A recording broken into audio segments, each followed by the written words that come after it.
Hi there, I'm Ben Mankiewicz. Welcome to TCM and Happy New Year. Tonight we're ringing in 2022 with the entire Thin Man franchise. 6 classic murder mysteries presented in their order of release.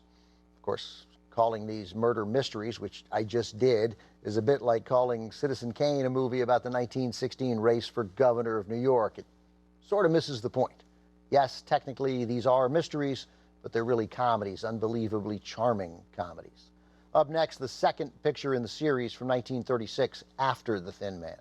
As in the first film, William Powell and Myrna Loy return as Nick and Nora Charles. He's a retired cop from the wrong side of the tracks, while she grew up in a mansion so far from the tracks that the family chauffeur liked to leave at least 30 minutes early to get to the train station on time in case there was traffic. Though Nick relishes this new life of luxury, Nora is a woman of action, and she likes solving mysteries, even if it involves murder, or, as in the second film in this series, multiple murders. As they did for the first movie, screenwriters Albert Hackett and Frances Goodrich, who were a married couple themselves, earned an Oscar nomination for their screenplay, a first in Hollywood for a sequel. Hackett and Goodrich, along with director Woody Van Dyke and Powell and Loy, of course, managed to craft perhaps the best movie marriage ever. Nick and Nora are crazy about each other, and their affection shows in every scene, even when they're squabbling, maybe especially when they're squabbling.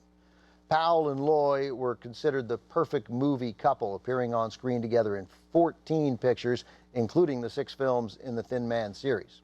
Millions of fans assumed they were really married. They weren't, though they were close friends.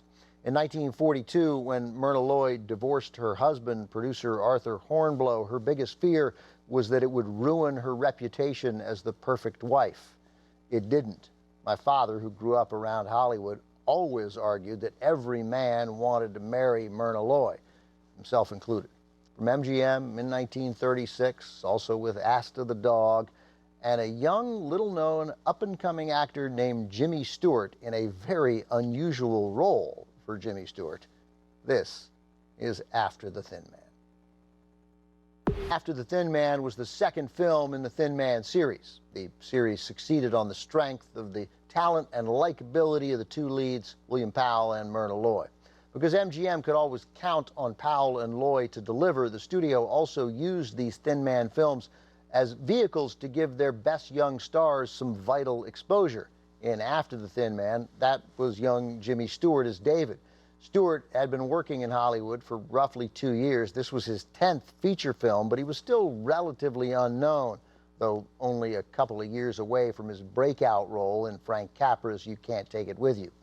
Stewart went on to have some success in Hollywood, appearing in nearly 100 movies. And on occasion, Stewart would play conflicted, angry, or unsympathetic characters, especially in Alfred Hitchcock's Vertigo and the westerns of director Anthony Mann.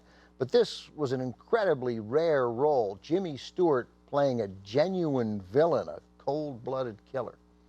Coming up, tonight's New Year's Eve Thin Man-a-thon continues with the 3rd film in the series.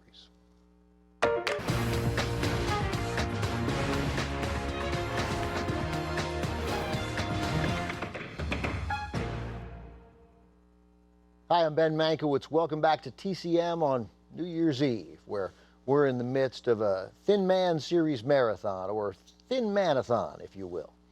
We'll have all 6 Thin Man movies tonight, extending into 2022.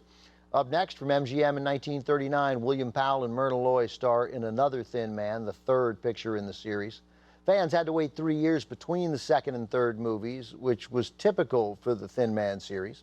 MGM didn't treat the series like it did, say, the Andy Hardy franchise, where 15 films were produced in a 9-year period.